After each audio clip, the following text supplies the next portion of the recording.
भगवान कह रहे हैं मां, अगर नारी अपने पुत्र और अपने पति के लिए, उसकी उम्र की वृद्धि के लिए, रोग मुक्ति के लिए, किसी को दुख नहीं देना, किसी को कष्ट नहीं देना, के चक्कर में अगर दूसरा दुखी हो रहा है तो वो दुख नहीं।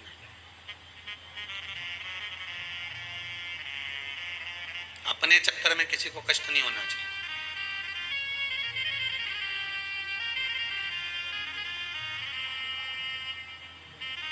मंदिर में पूजन करने गए, नारियल फोड़ के अंदर का भाग निकाल कर जो गड़ने वाली नट्टियां होती है ना, जो नारियल के ऊपर की खोल होती है, नट्टी उसको बोलते हैं, नट्टी वो रास्ते में पटक दिया है। अब जो दर्शन करने जा रहा है उसके पाँव में चुभ रही कि नहीं चुभ रही? अरे बोलो तो, चुभ रही है ना। अब लोग आपको धर्मात्मा कह सकते हैं कि ये बहुत धर्मात्मा है, बड़ी पुण्यात्मा है, और शास्त्र आपको पुण्यात्मा नहीं कह सकता, आपको धर्मात्मा नहीं कह सकता। क्यों नहीं कह सकता? क्योंकि आपका स्वार्थ पूर्ण हो गया, और आपका स्वार्थ पूर्ण होकर आप दूसरे को कष्ट देने के लिए वो वहीं पटक कर चले गए। शिव महापुराण में आपको पहले भी कथा में कहा, आज फिर कहते हैं, जब जब शंकर के मंदिर में जाना, जब जब शिव के मंदिर में जाना, तो कहीं झाड़ू पड़ी हो तो उठाकर लगा देना, जल हो तो उससे साफ कर देना, भगवान का श्रृंगार करना, पत्ती तोड़कर उससे ही श्रृंगार कर देना, भले बेलपत्र ना मिले, शंकर का अनुमोदन करना। आज शिव महापुराण के माध्यम से कम जितने भी शंकर के मंदिर हैं, सारे शिव मंदिर में इतना कीचड़ जमा होता था, जो जाता था पानी ढोल कर आता था, लात रखकर कीचड़ कर आता था। आज कम से कम पूरे भारत के, पूरे विश्व के शंकर के मंदिर में शंकर की कथा सुन सुनकर लोग जागरूक होकर शिव मंदिर को साफ तो रखे हैं। पूरा शिव मंदिर आज के समय में एकदम क्लीन मिलता है। लोग जान गए कि शंकर के मंदिर में दिया लगाने का क्या फल है, शंकर को बेलपत्र चढ़ाने का क्या फल है, शंकर के मंदिर में बुआरी काटने का, झाड़ू लगाने का, पोछा लगाने का, शिव को उस मंदिर को क्लीन करने का क्या फल। कृष्ण से माता यशोदा जी ने पूछा, कन्हैया मान लो किसी नारी का पुत्र या पति रोग से ग्रसित हो,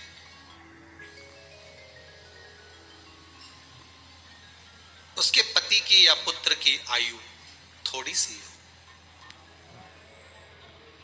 तो हे कृष्ण, उस नारी को कौन सा व्रत धारण करना चाहिए या किसकी पूजन करना चाहिए? एक कुरुक्षेत्र की भूमि का संवाद है।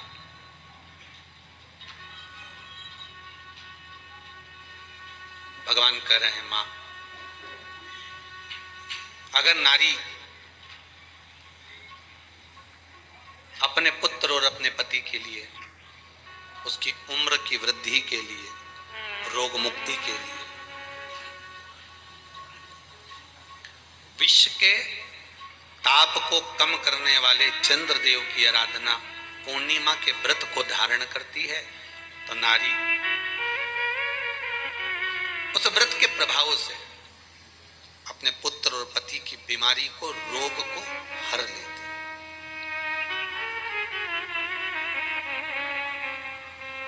रोग का हरण कर लेती।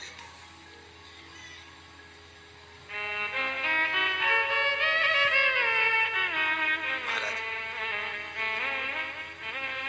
जो बच्चा बुद्धि से विकलांग हो, विद्या में कमजोर हो, परीक्षा हॉल में पेपर देते समय भूल जाता हो,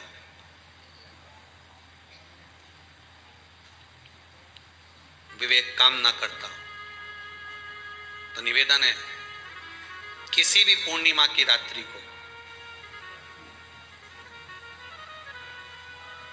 12 बजे गाय के, गौ माता देसी गाय के जो 4 थन होते हैं, उन 4 थन में से जो आगे के थन होते हैं, 2 पीछे की ओर होते हैं, 2 आगे की ओर होते हैं, तो जो आगे के 2 थन हैं, उस थन का दूध निकलवा लिया जाए, और उस दूध का कोई भी मीठा पदार्थ बनाओ तो ठीक है, ना बनाओ तो उसी दूध में शक्कर मिलाकर पूर्णिमा की रात्रि को, जो विवेक से कमजोर हो, बुद्धि से कमजोर हो, या याद करा हुआ सब भूल जाते हो, या आपके लिए भी है, कोई चीज रखते हो भूल जाते हो, विवेक याद नहीं रहता, बुद्धि में इतना प्रबल बल नहीं आ पाता, याददाश्त कमजोर होती चली जा रही। तो किसी भी पूर्णिमा की रात्रि को 12 बजे गाय के आगे के 2 थन का दूध, उसमें कोई पदार्थ शक्कर गुड़ कुछ भी मिलाकर भगवान के चंद्रदेव की साक्षी में उसको पिला दिया जाए। महाराज बार बार पिलाने की जरूरत ही नहीं पड़ेगी, एक ही बार में काम कर जाएगा और विवेकपूर्ण तरह से कार्य करेगा। देसी गाय के आगे के 2 थन का दूध बड़ा प्रबल होता है।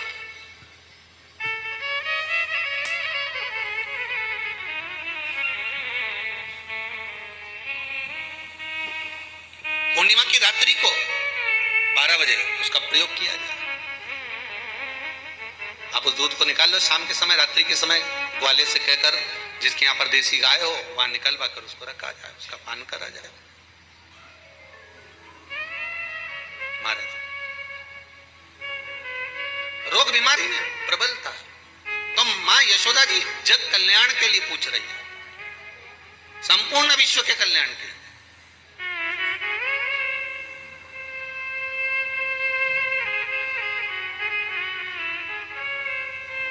अरे कितना सुंदर संवाद है। स्कंद पुराण में समुद्र मंथन की तिथि, नक्षत्र, घड़ी, पल सब कुछ लिखा हुआ है कि समुद्र मंथन के लिए देवताओं ने इंतजार करा था। कब? जब चंद्र का प्रभाव पूर्ण हो। जब चंद्र का प्रभाव पूर्ण होगा तब जो मंथन होगा, उस मंथन का जो सुख होगा वो जीवन को आनंद दे जाएगा।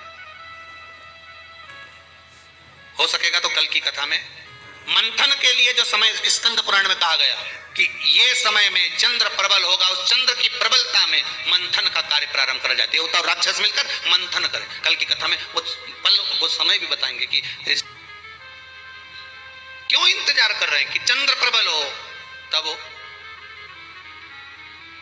क्यों भीष्म पितामह इंतजार करते हैं कि सूर्य उत्तरायण हो तब जाऊं।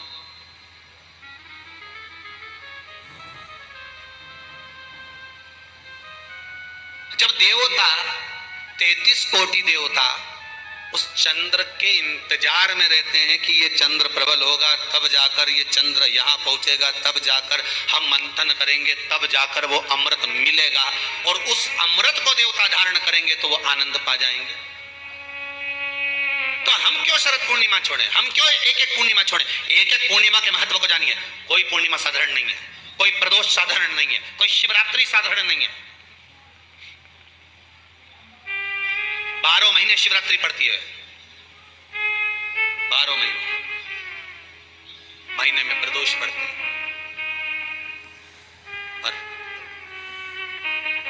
12 महीने पड़ते हैं। हम उसका महत्व ही नहीं जान पाते। कौन से प्रदोष पर क्या करना है, कौन सी पूर्णिमा को क्या धारण करना है, कौन सी शिवरात्रि पर। कई लोगों को तो यहां तक नहीं मालूम था कि भाई श्रावण के महीने में भी शिवरात्रि आती है। वो तो बस लोगों के कि शिवरात्रि का पूजन हुआ, तो उसका स्मरण क्यों छोड़े हम?